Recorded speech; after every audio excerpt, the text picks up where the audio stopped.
Dear students, मैं रमा अवतार कांटीवाल इस ऑनलाइन इंग्लिश क्लास में एक बार पुनः सभी का हार्दिक स्वागत करता हूं। स्टूडेंट्स, इससे पहले हमने chapter number 6 on reading in relation to literature, साहित्य के संबंध में पठन क्रिया पर विचार का फर्स्ट पार्ट पढ़ा था। उसके आखिर में हमने पढ़ा था कि लेखक कहते हैं कि मैं तो ये भी कहूँगा कि एक महान समीक्षक और एक साधारण पाठक में यही अंतर होता है कि जहाँ महान समीक्षक पुस्तक पढ़ने का सही तरीका जानता है, वहीं साधारण पाठक को ये तरीका मालूम नहीं होता। जो व्यक्ति किसी किताब को पढ़कर उसकी विषय वस्तु के बारे में अपने स्वयं के विचार प्रकट नहीं कर सकता, वह वास्तव में किताब पढ़ना नहीं जानता। स्टूडेंट्स, आज हम उसी के आगे उसका सेकेंड पार्ट पढ़ेंगे। मन लगाकर पढ़ें, बहुत ही अच्छा चैप्टर चल रहा है कि वास्तविक अध्ययन किसको कहा जाता है, इसके बारे में पढ़ें।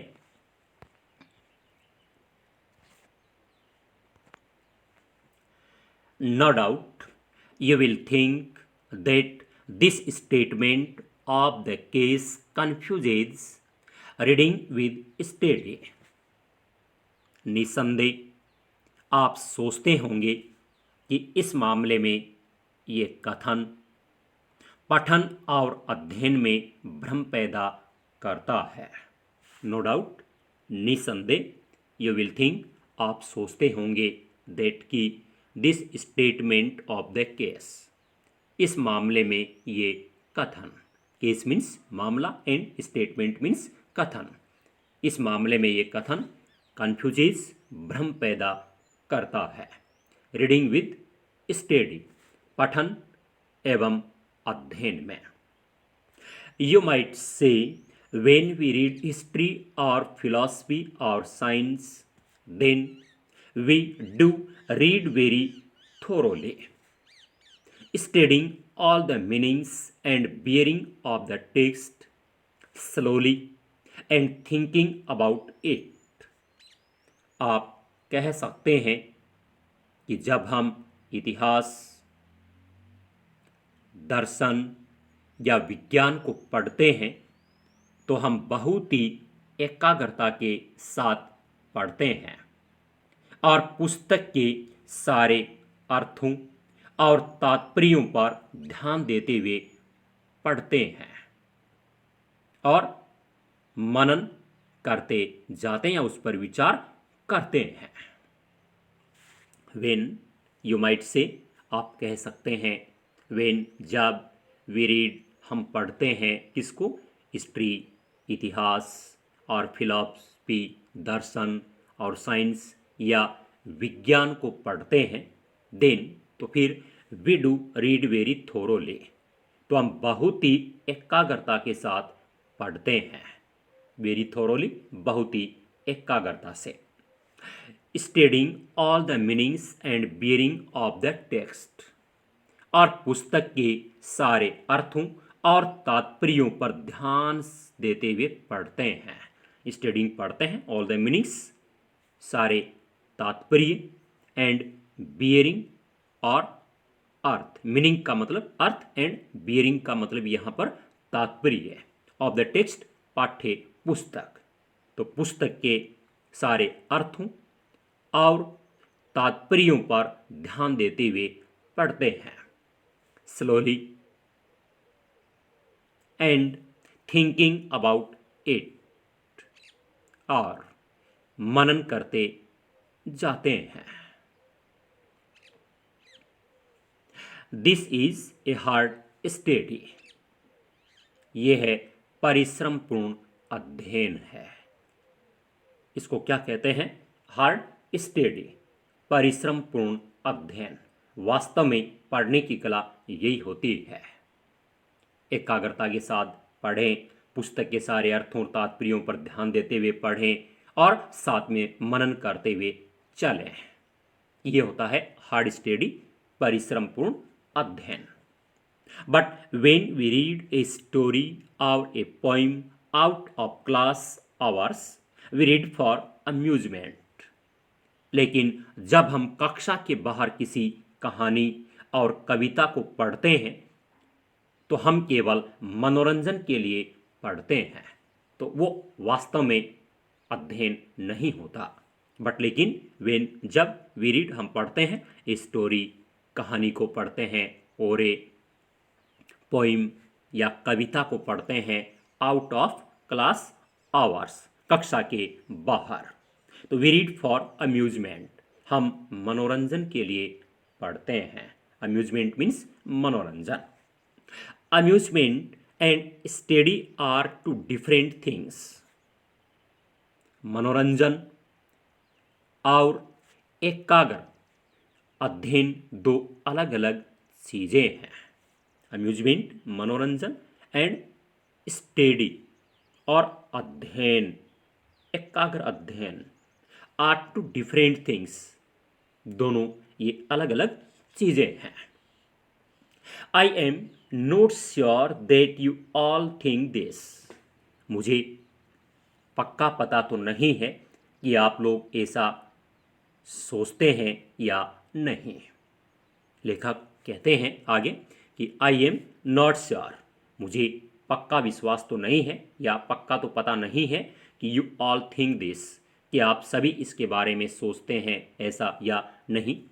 But young man generally do think so. लेकिन प्राय युवा लोग इसी तरह से सोचते हैं। लेकिन जो यंग मैन होते हैं, युवा लोग होते हैं, वो जनरली आमतौर पर या प्राय डू थिंक सो, इसी तरह से सोचते हैं। As a matter of fact, every book worth reading ought to be read in precisely the same way that a scientific book is read, not simply for amusement. असल में बात तो यह है कि पढ़ने योग्य हर एक पुस्तक को उतने ही ध्यान से पढ़ना चाहिए जैसे विज्ञान की पुस्तक को पढ़ा जाता है, मात्र मनोरंजन के लिए नहीं। As a matter of fact, असल में बात तो यह है, एवरी बुक वर्थ रीडिंग, पढ़ने योग्य प्रत्येक पुस्तक को आउट टू बी रीड, पढ़ा जाना चाहिए। किस तरह से? इन प्रिसाइसली द सेम वे, ठीक उतने ही ध्यान से पढ़ना चाहिए that a scientific book is read, जैसे कि विज्ञान की पुस्तक को पढ़ा जाता है। नॉट सिंपली फॉर अम्यूजमेंट, केवल मनोरंजन के लिए नहीं। यानी कहने का मतलब यही है कि हम किसी भी पुस्तक को पढ़ें, चाहे वो कैसी भी हो, उसको केवल मनोरंजन के लिए नहीं पढ़े।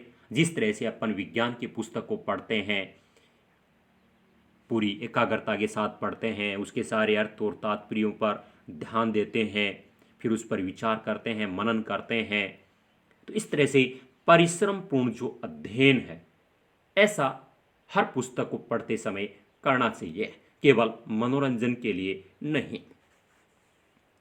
And every book worth reading should have the same amount of value in it that a scientific book has।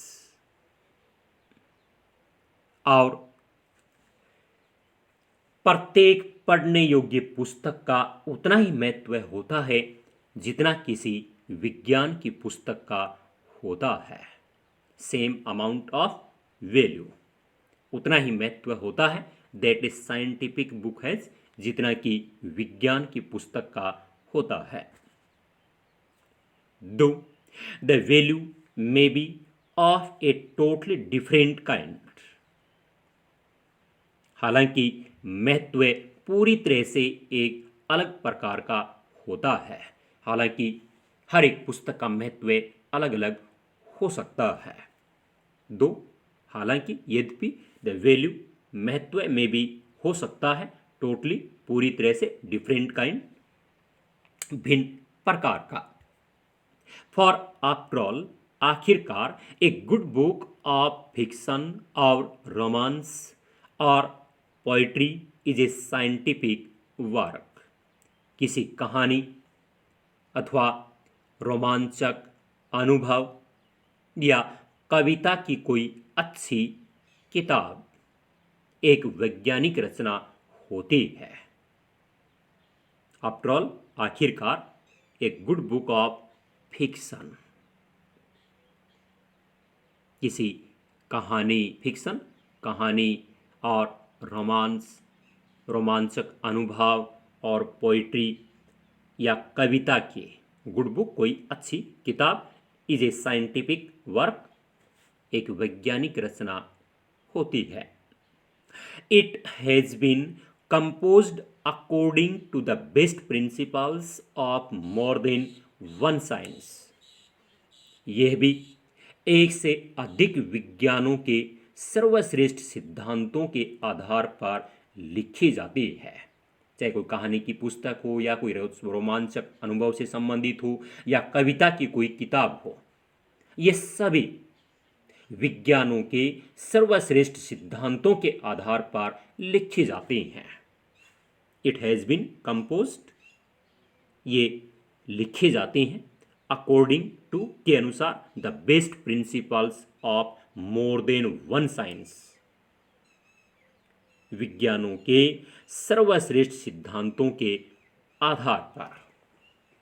But लेकिन specially according to the principles of the great science of life, the knowledge of human nature, लेकिन विशेष रूप से जीवन के महान विज्ञान के सिद्धांतों, मानव स्वभाव के ज्ञान के आधार पर, यानी लेकिन विशेष रूप से ये जो पुस्तकें हैं वो किस आधार पर लिखी जाती हैं?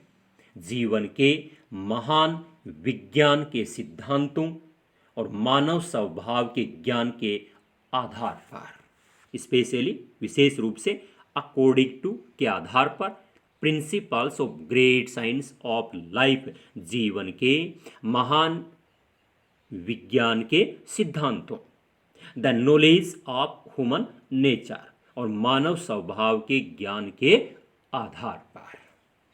स्टूडेंट्स, आज के लिए इतना ही। तो हमने आज इस पैराग्राफ में परिश्रम पूर्वक अध्ययन किसको कहा जाता है इसके बारे में पढ़ा है। ये पैसेज बहुत ही बढ़िया है, इसमें से प्रश्न भी पूछा जा सकता है। स्टूडेंट्स, इसका रिमेनिंग पार्ट अगले वीडियो में दिया जाएगा। वीडियो को आखिर तक देखने के लिए सभी का बहुत बहुत धन्यवाद। Have a nice day.